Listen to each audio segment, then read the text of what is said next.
Great. Well, good morning, everybody. It is absolutely lovely to be here.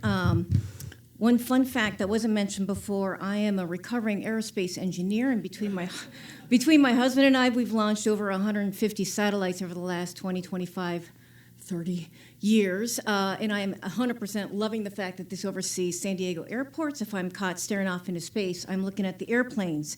But thank you again so much for having me here, to Khadija and to the Commission for this important conversation.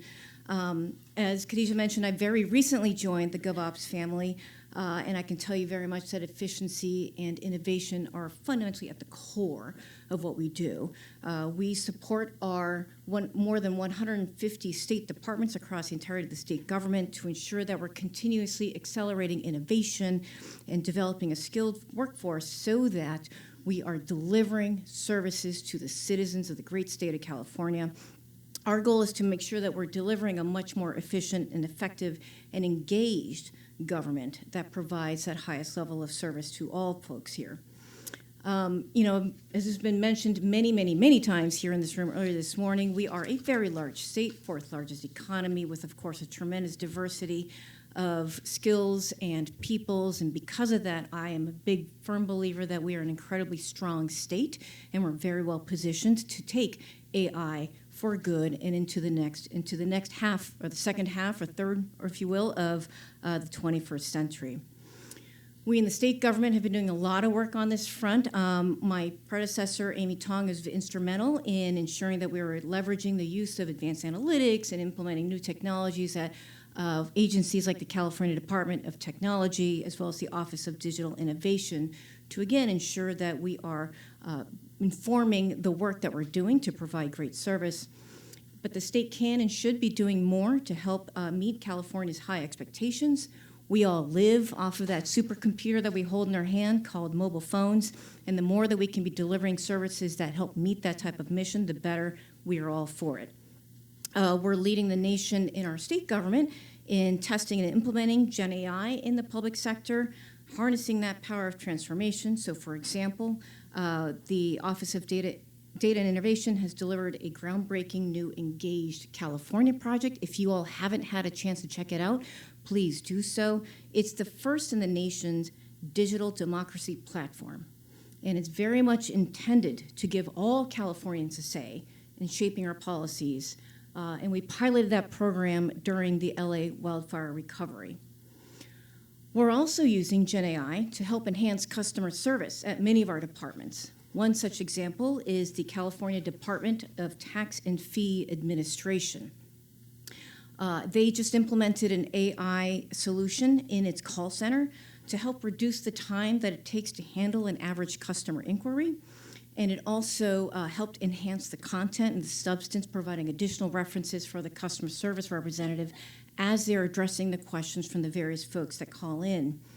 I recently had an opportunity to observe it in action, and it was just really fun to see the attentiveness and the direct, high-quality interaction that the customer service representative was able to provide the callers, which candidly brought back a lot of memories for me because as an immigrant kid, I was the one calling the tax departments, the IRS, Social Security, et cetera, on behalf of my parents who didn't speak English very well. And so it was just super cool to see that a 12-year-old me would have had a really good interaction if that had been available back in the day. So I'm very glad to see that California state government is 100% leading the way in that regard.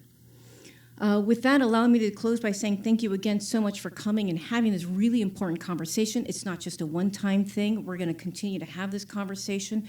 Please be sure to send us your ideas and ensure that we are all partnering together as we lead towards a better California. Thank you very much.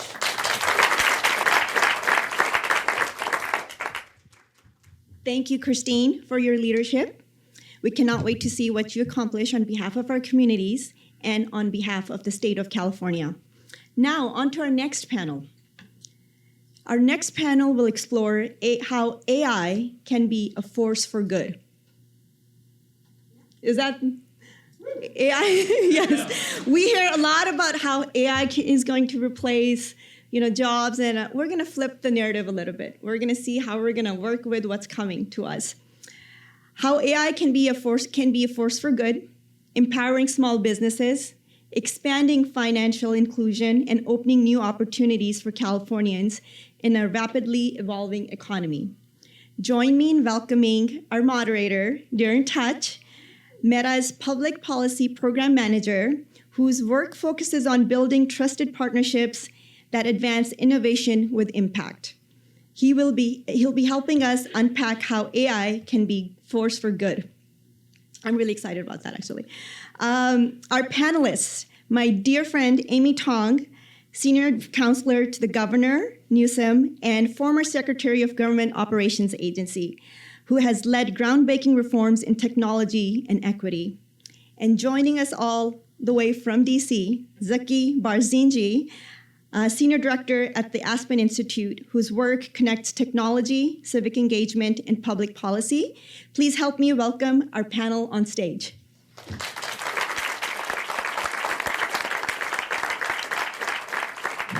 I'm gonna actively sit on this side so I don't see the airplanes and get distracted. I know Christine likes looking that way, so Christine, we're gonna watch the stage here. Good morning, everyone. Hopefully this is gonna be a very dynamic panel. There's a lot of energy. I have a lot of energy, very caffeinated, I must tell you that. Can everyone hear me? We're good? I'm naturally also a very loud person, so if we don't need this, we can talk naturally. Now, I'm excited to be moderating this panel. Khadija, Jason, thank you for your leadership and for the commission for inviting us here. My name is Darren Touch. I'm a public policy manager at Meta, covering a lot of our innovation technologies. If you think about our wearables, our open source AI models like Llama, our immersive tech like VR, kind of covered the gamut over the year. Just a temperature check here. How many of you use AI tools in your day-to-day work? Wow, the number is, yeah, there's a lot of people actually. There's also AI in the background. So whether you use ChatGPT or Meta AI, it's around us. It's around us in government, it's around us in small businesses, and you just may not know that. California has long been the epicenter of global innovation. The theme, California grown and globally known, is fitting. I myself am an outsider here. I profess I am an honorary Californian, but a Canadian, just for those of you who don't know. Outsiders, yeah, I'll tell you that. We all watch what's going on in California really closely. It's not only the innovations that come out, but also the ingredients that make California such a success on the global stage. You know, Shenzhen, China looks towards Silicon Valley. Waterloo, Canada looks towards Silicon Valley, and all the innovations from San Diego to Los Angeles to even San Francisco. And even Texas. I think the Texans look very, very closely to what's happening in the state. And it's because of the world-class universities like San Marcos, the diverse entrepreneurial workforce, and the startups that really make this state a success. And at the forefront of that is the AAPI community that has shaped and played a vital role in ensuring the state remains dynamic and entrepreneurial, ensuring that growth is inclusive overall. Now, Meta has long been proud to call California our home. Our headquarters is in Menlo Park, and I would say it's at the heart of the innovation ecosystem out here. It started with Facebook's mission to really connect people, building technologies, empowering communities, and creating economic opportunities for all.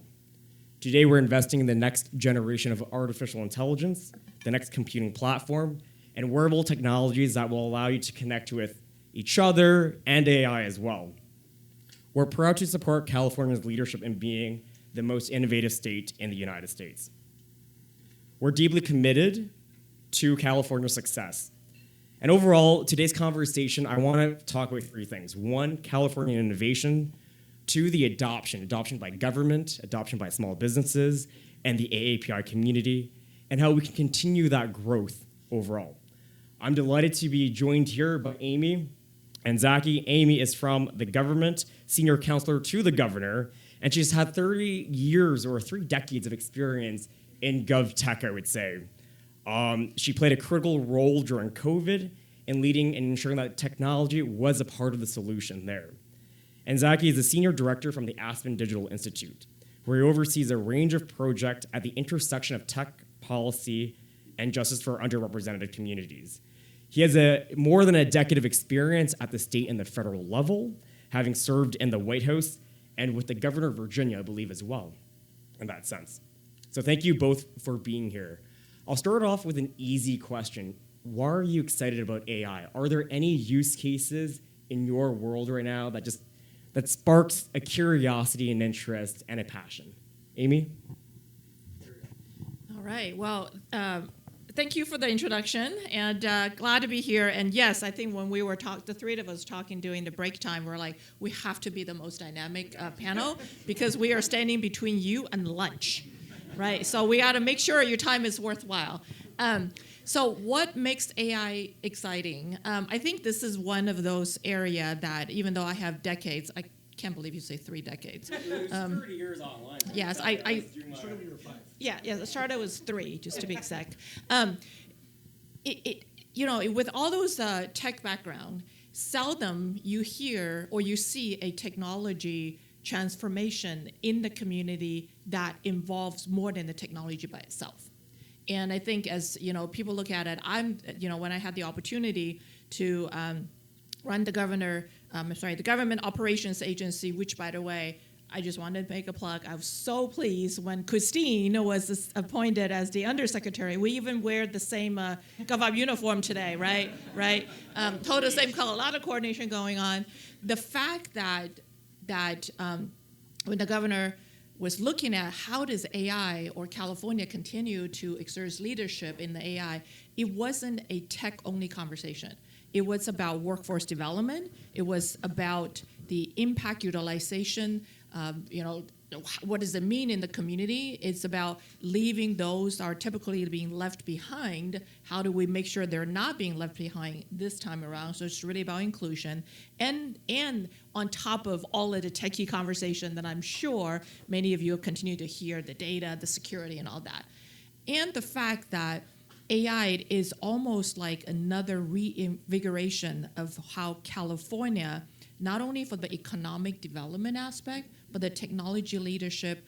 And I was so impressed by the earlier speaker, Corinne, that you're talking about satellite, you way over there. That is the California that we know. And then the fact that 32 of the 50 AI company headquartered in California, this is our opportunity to shine. Zaki? Thank you again. Thank you also for having me. I just want to say off the bat, I really want to be a Californian. So this is kind of my desperate approach to being welcomed. My brother lives in LA. My 2 sister-in-laws live in LA. So the force of gravity. Also, DC is not the most appetizing place to be right now. So eager to get out. I've spent most of my career going back and forth between jobs that were focused on community engagement and jobs that were focused on tech policy. As you alluded to, I worked for the governor of Virginia as his tech policy advisor. But before that, I was on his campaign, and I was the Virginia director of outreach to Asian American communities.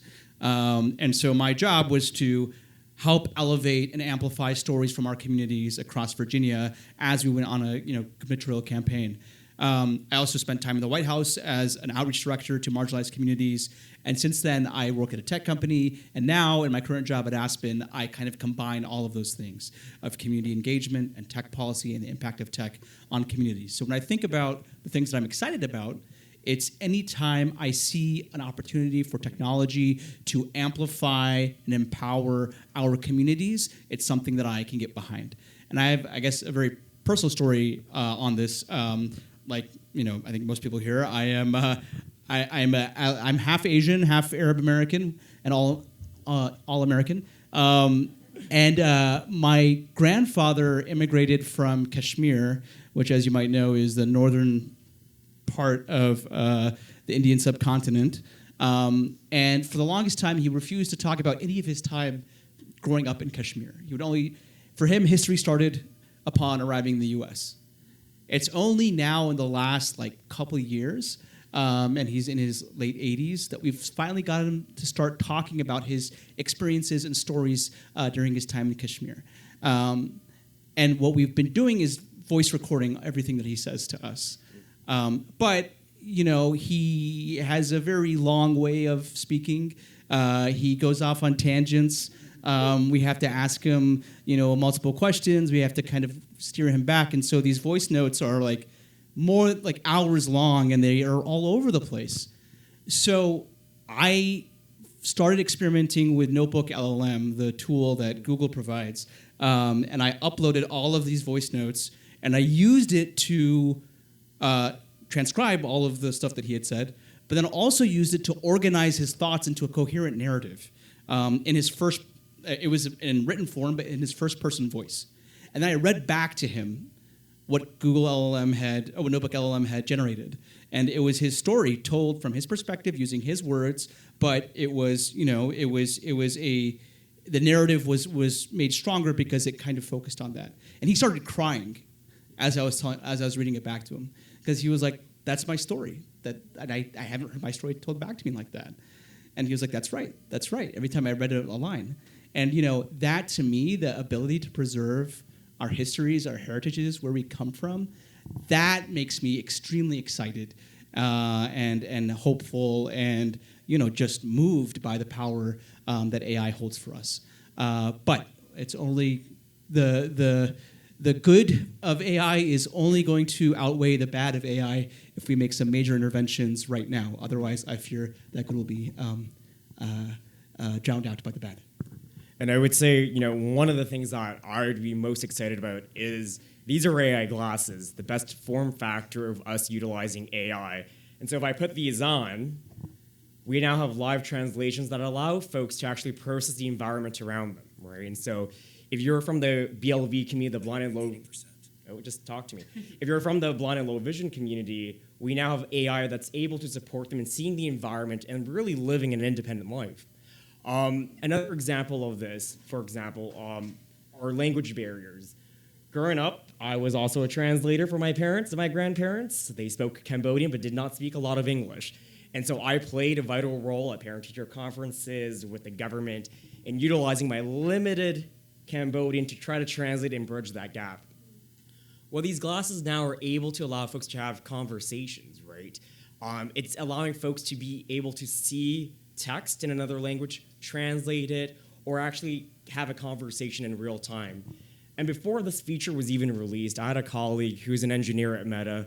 His grandfather was at a seniors residence and felt quite isolated because he didn't speak English, couldn't read what was on the boards at all because it's all printed in English, right? He gave his grandfather a pair of this, and it translated it from English into Mandarin. And all of a sudden, his grandfather was able to go to these classes and be a part of that community. I'm seeing these glasses adopt across the board. I'm really, really excited by this feature in particular. But if folks haven't had a chance to try this, we do have demos outside. In terms of government adoption, Amy, I would love to talk to you more about how the government is thinking about adopting AI. I heard from Christine there are some projects in play there. What are the major opportunities and challenges in terms of the government embracing? Because it seems to be a major conversation. There's a major push to integrate AI into an efficiency model. Yeah, definitely. So right now it's 2025. We all know AI has been in the works for many, many actually years, and it wasn't until the generative AI that started in 2023 where the conversation have been brought up to a whole different level. And that's when I was helping the administration and the governor to issue the executive order back in 2023, September, specifically looking at how the state of California could actually apply the utilization of AI into our everyday work as a way of learning from doing it. There has been a lot of conversation about the policy and this and that, and I think one thing that you would know from this particular governor, he's like, hey, talk is one thing, we need to really learn from, the experience that we gain. So that's really the essence, in 2023 to issue that executive order, not only to do a lot of the proof of concept that Christine has mentioned, actually one of them specifically is working with the Health and Human Services Agency in California to do language access pilot. And what we're talking about, the language access, is not simple translation, but it's a translation with empathy and cultural appropriateness. That is especially important in the API community just because of the number of languages that is categorized as API. And that is something we're very fortunate able to do that proof of concept. Two, that aside from learning, applying to many of the governmental services, making sure, again, the communities of this diverse background are not left behind. So we was very, very intentional to include a lot of the conversation in the community around the state of California to make sure they, tell us that not only to use it, to understand it, to start, use it appropriately at the same time and not being misled by the AI not so good part of it. And that was a very important part of engagement. And how's that, lead to the current work that I'm doing, which have the fortunate opportunity to do this government efficiency. And I want to say, when people think about government efficiency, sometimes they have like, pause a minute, is this Doge? Absolutely not. We were very, very intentional from the fact that, number one, doing government efficiency is a nonpartisan issue. But how do you do it is very, very important. In California, and this is why that when the governor and I had a conversation, we're like, we got to do it in the California way, which is achieving efficiency, effectiveness, and engagement. And the engagement is what we talked about, this community engagement, all of the voices that we need to incorporate into how government services should be improved and deliver to meet their need. And that's why also Christine mentioned that Engage California was the launch that back in earlier this year as an initial AI-enabled digital platform to do this type of engagement with California. The effectiveness, I know Zaki, you're going to go into a little bit more later on, is that people think efficiency is about cutting, it's about disrupting the workforce, and in fact, folks are coming to me saying, "Oh my God, are you going to use AI to replace our workforce?" We're like, no, that's not our intent. The efficiency ties to the effectiveness side of it. Is how do you use these tools to perhaps augment some of the maybe the more mundane side of the work. Can I ask that aha moment? So when you were doing all these engagements, Yeah. what was the turning page where they were like, oh, this is actually a tool where I could see myself using? Well, it's the fact that lots of training and context needs to be explained to folks on utilizing the tool. It's not just giving somebody, well, maybe the iPhone these days, you can just give it to somebody and start using it.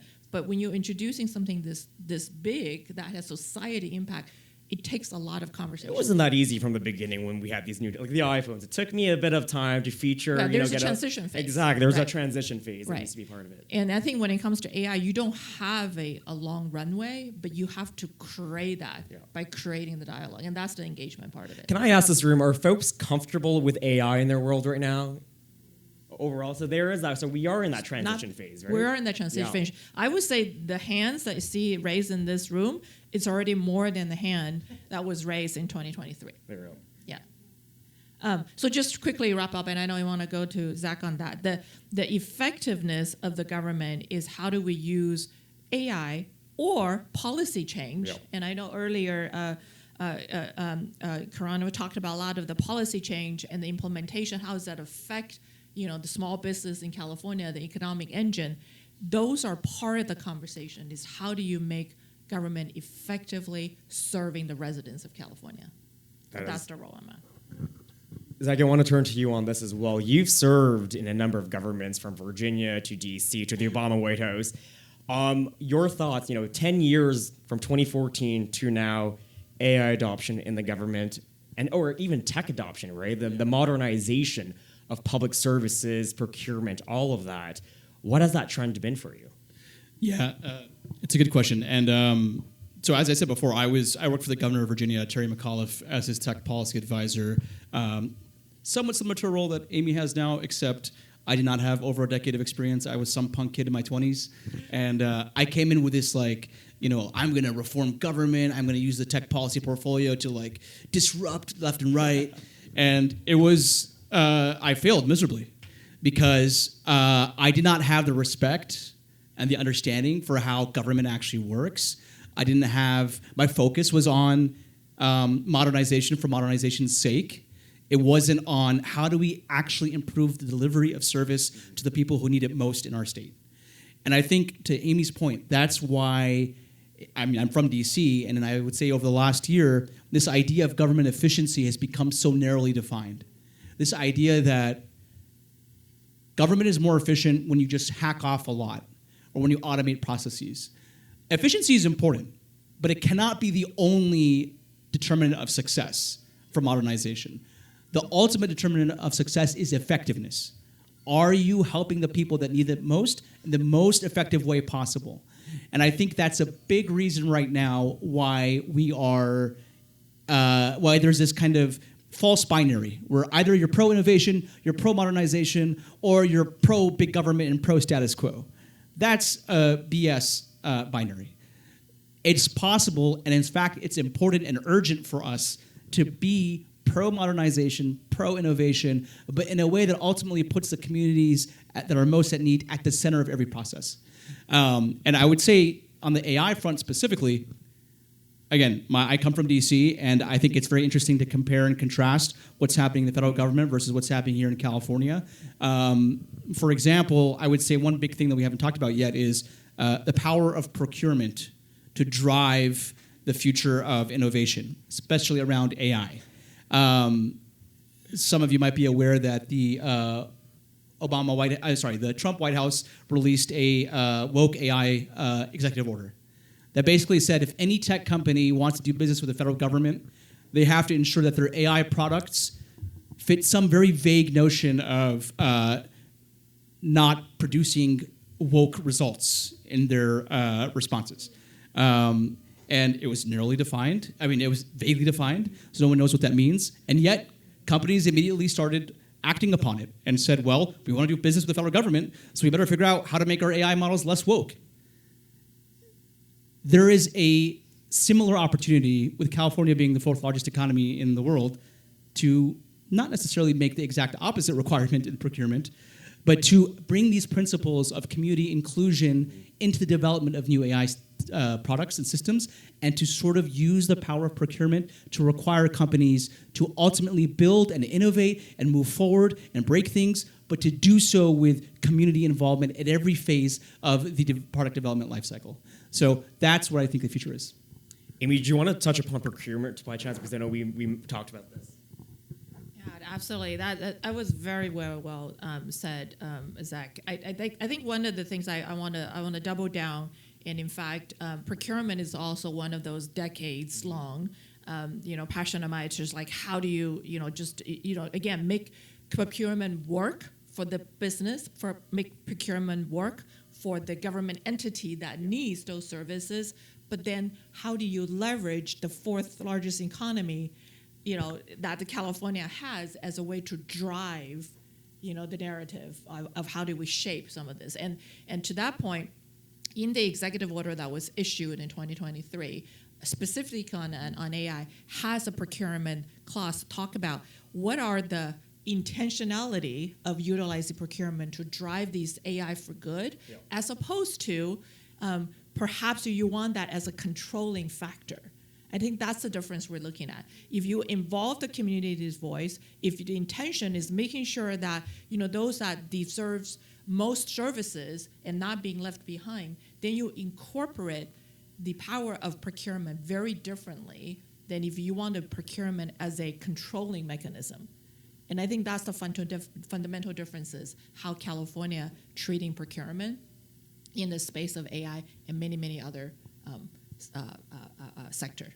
Before we move on to small businesses, just one last question in terms of what areas of government are you most excited about in terms of AI playing a larger role? So forest fire might be a good example in the state of California. What are the other departments or sectors that you'd like to see embrace AI a bit more? Yeah, I think this is one of those things that as we seeing more and more of the AI use cases being adopted. At the beginning, it was like all those cool factor, and I don't dispute that at all. In fact, like these glasses you're wearing, that's really cool. That is from the consumer aspect, right? Those are the consumer side. But from the government, we have seen more and more evidence. Actually, AI really helped from the administration, the operation side of government. And that's where we can see value. And yes, this notion of government is just big and is bureaucratic, and there's many things that why are you taking 10 days? It could have been done in 10 minutes. Many of those are true. Yeah. right? But is that a purely an automation solution, or is this a policy and implementation process change? That is the combination of what we're focusing on. But I would say, from what I've seen so far, a lot of the operation side could really benefit from AI. Now, just shifting to small businesses, startup, we're seeing just an embrace in one way where a lot of the startups now are in fact AI startups. They're building with either proprietary models or an open source models, but there are also a lot of AI tools to support businesses to be much more efficient in engaging with their customers or expanding to a certain market. Zaki, I'll turn to you on this one here in terms of small businesses. Were there any use cases or examples that you've seen just AI tools being able to help propel economic growth? Yeah, I mean, I think for me, the most urgent need is improving the delivery of social benefits and services to the people who need it the most. And when I think there's a lot of AI companies that are just trying to focus on like what is going to be most palatable and going to get the biggest contract with state or city government. But there's other companies that genuinely are focused on how do I focus again on the effectiveness of delivering these benefits to the people that need it the most. And I think there's been a lot of innovation around that. You've seen a lot of, obviously everyone who works in the state of California and has worked at different agencies knows that the delivery of benefits to one citizen can come from like 5 different agencies. And each agency can have its own system for how they, how you go through them to get the benefits that you're supposed to, receive from them. And for the average person who's in need, especially if they come from, an immigrant community, navigating those barriers and getting to the actual benefit that you are entitled to can be a almost impossible task, especially if you have to do it for 5 different agencies with 5 different systems. So the best applications of AI I've seen are the ones that have automated that process and tailored the process specifically to the user that's trying to use it, because that means that person it can literally be a life-saving innovation. I think that's a powerful point. Personalization, right? And being able to tailor a solution towards the customer or the citizen. And you just reminded me, I should have known. I mean, even though we're in San Diego, we're neighboring to the LA County here. And then we all know that LA suffered this great loss through the LA fire that just back in February. In fact, that's when I thought I had, 2025 to do more AI stuff. But the minute the LA fire occurred, I went back to my other hat, which is crisis response, just similar to the role that I played doing COVID response. And it was through that experience, literally, I lived on Southwest, like flying up and down from Sacramento to LA all the time doing those months. It was the expectation of the residents in a recovery effort have evolved so much from going to a physical location to get help to I should be able to do this online. I should be doing this in any wee hours of the day. Yeah. And to many of the immigrant family, their parents might be affected, but their children are somewhere else. They're not going to come to a physical disaster recovery center in LA to help fill out a request for a license replacement or some type of vital record. All those, first of all, needs to be online. 2, people say, well, online, that's good. That's not good enough because guess what? Nobody is going through a disaster response on a regular basis. Yeah. Like they have a playbook. Oh, this is what I need to do. These are the 5 steps I need to go through. And expecting a website to give you a checklist, you just go through that and somehow your life is going to better, does not work. Which is why the administration has already moved forward for an AI assistant, recovery effort to help those individuals that are not only in shock, and there's so many, tasks and paperwork that in front of them. How do you make that is very tailored to their needs at the right moment, at the right, steps that they need to do, right then, so that they don't miss deadline, they don't do that. That to me is governmental services at its core and helping those people at most need. And I can see that, especially for small businesses that, it's just shifting it to if you want to start a company, there's a lot of paperwork involved. And so these tools can actually make it much more easier. And we're going to see an emergence of many more companies be created as creating a website can be just a snap of a finger like that. I wanted to talk about public-private partnership and working with industry, government, and civil society in terms of AI adoption and just the development of AI there. What are your thoughts? Public-private partnership, gosh, where should I begin? I think this is where looking at whether it's philanthropic investment or venture capital and looking at governmental services. First of all, we all know, and the budget situation in the state of California is not great. We're broke, right? But it's also, to me, it's the best opportunity to seek for efficiency, to seek for creativity, because when you have lots of money, I've never experienced one of those have lots of money that I don't need to worry about next day, but this is when, and I say many times, is the immigrant spirit and the entrepreneurship spirit. When you're faced with a challenge, your creativity shine. Yep. And so in the moment where the state needs a lot of continued growth, but do not have the means to do so solely based on general fund, we rely a lot of partnership with public and private entity. In this case, the philanthropy has come. We have been talking to them to share the idea. Say, hey, if you focus on this particular specific use case, whether it's health, whether it's permitting for housing, whether things like that, what can you do?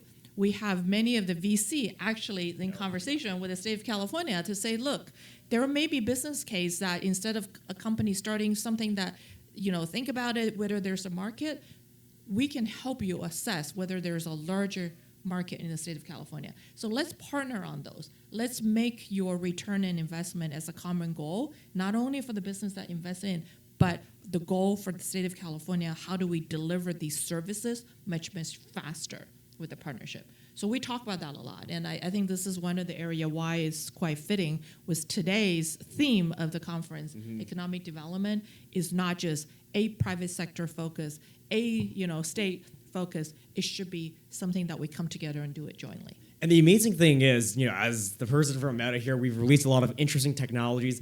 Government has come and said, how can we utilize your VR? How can we utilize your open source model or even these glasses to get people into the workforce, for example, to get people trained? So it's always been a collaborative effort in a lot of ways. Zaki, do you want to jump in?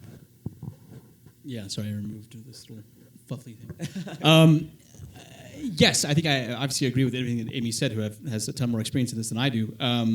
I think that in terms of making a business case, I think public-private partnerships have the ability and the responsibility to make the business case for the inclusion of communities, not just in the usage of these technologies, but in the actual design and building of these technologies. Because at the end of the day, the future of California, the future of this country, is only going to serve those who are actively building it. And if we're not involving communities like AAPI communities, at every stage of the development of these new technologies, these technologies are not going to serve them. And that is a big problem when it comes to equity, but it's also a big problem when it comes to expanding your user base. If your product does not work well for a huge chunk of the population, whether it's in California or across the country, then that's a big amount of addressable market that you're leaving out. And so I think there's the potential. We talked about the power of procurement already.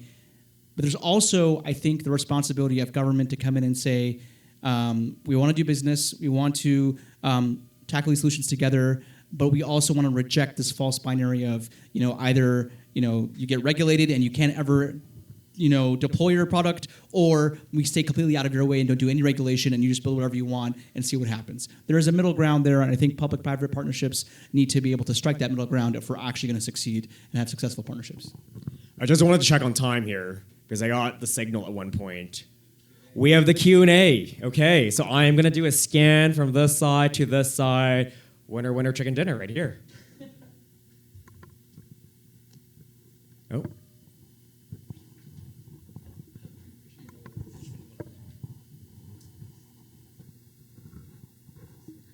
Thank you. My name is Lang Lei. I work for Asian Americans Advancing Justice, Southern California. And my question was, I was wondering what kind of existing safeguards and mechanisms are in place to ensure that AI is not reproducing these structural and systemic inequalities and biases especially in critical areas like healthcare, housing, and of course employment? Allow me to be the pessimist on the stage. What few safeguards I think existed are rapidly being eroded and taken away. And I think it is, I already talked about, the Trump administration's EO on woke AI. In the first few months of the administration, J.D. Vance went to the big AI conference and said, I do not want to hear the word trust and safety mentioned anymore when it comes to AI. We need to be getting out of the way. And so I think there's a rapid erosion of those principles and safeguards. And you can see it even across all these tech companies. A lot of their teams are being reduced or taken away altogether, the ones that focus on these issues. Not to pick on Meta, but like Meta's entire civil rights team has been totally eliminated from the company. And the two of the people that were running it were my friends. So I can say, very clearly that it's a clear indication of the direction that the technology is going in right now.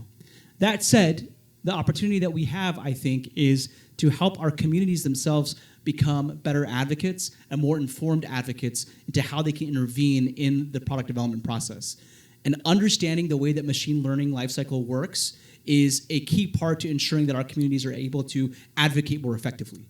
So at every stage of the development of an AI product, there's an opportunity for intervention. From the very first step of machine learning, which is problem formation, defining what the problem is that your product is going to solve, the people that are defining that problem, if they are not representative of the communities that they're serving, are going to define a problem that's not actually faced by all the communities that they serve. And so having people in the room from our communities at the problem formation phase is extremely important.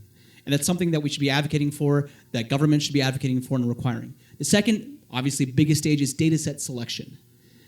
The efficacy of these products that we're talking about depend entirely on the quality of the data.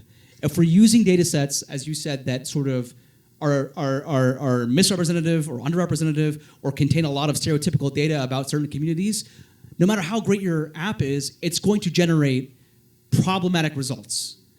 And so requiring a very close attention be paid to the data set selection phase of these companies that are producing AI products is a very important step that needs to be taken. And if the federal government's not going to do it, then maybe the state of California should do it and should require that the data set selection phase needs to be checked and rechecked, and it needs to be opened up to communities to ensure that these data sets are actually representative and not going to further induce harm. The last stage that I'll talk about is the testing phase. Before a product is released into the wild, into the public, most companies test it for vulnerabilities, whether it's security vulnerabilities or try to see if it doesn't work. They try to break it, actively try to break their products before they release them. Generally, it's other teams within the company that try to do that. I think a much more positive step would be to bring communities into the testing phase of these products to try to break those products before they're released and to break them in ways that only they know how. We've been doing a workshop at Aspen called Inclusive Red Teaming, where we go to different communities and we encourage them to come up with prompts for like ChatGPT and Sora and Grok, come up with prompts that are very specific to their own lived experiences and identities and see how well those models react. Oftentimes it breaks those models. And that process of trying to break these models needs to be built into the product design process itself, and communities need to be involved in that stage of the process. I think most communities don't even know how to insert themselves into that product development cycle. And so that's a big step that I think needs to be taken. It's just basic education of how these things are built.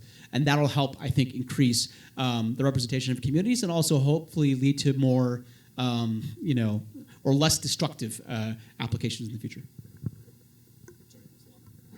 Oh, yeah. 3 really, really short points on top of what Zach already said. The bill number escaped my mind at the moment, but recently the governor just signed into law, right? Everybody, yes, you know about that. And then that holds the large frontier company accountable for certain level of AI for good. I'll just leave it at that. 2, in fact, inside of it, talking about the red teaming, the ability to test, the ability to checks and balance a lot of this model, we have seen the companies that are going so far ahead on making these products available but not so far ahead in investing into that component of it, the testing part of it, the checks and balance and recting part of it.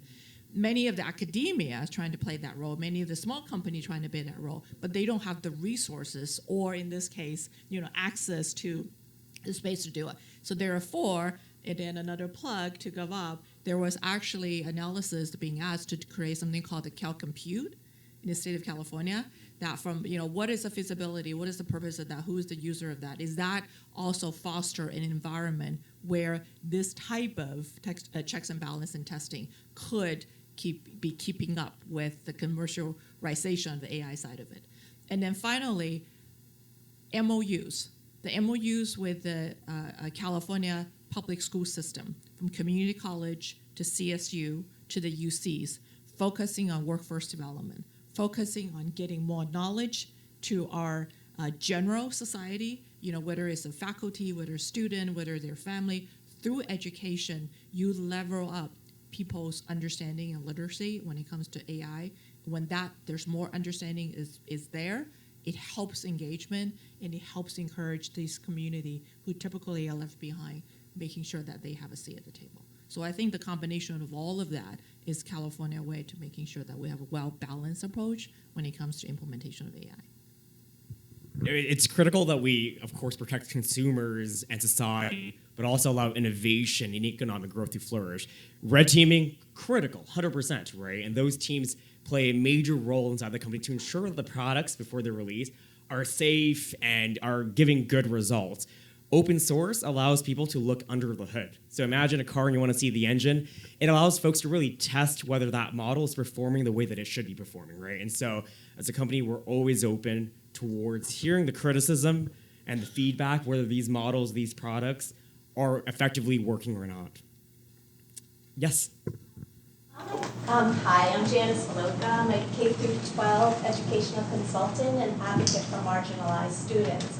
So kind of talking about workforce development with K-12 schools, I also am wondering whether it's policy or private to public, what's being done to ensure that there's equitable access to technology for socioeconomically disadvantaged students, or and also in terms of how is AI being used to enhance education, and for students to learn how to use AI tools like ChatGPT effectively, but not to replace critical thinking or communication skills, because we're already seeing a lot of disconnect with face-to-face or ability for young people to be able to communicate.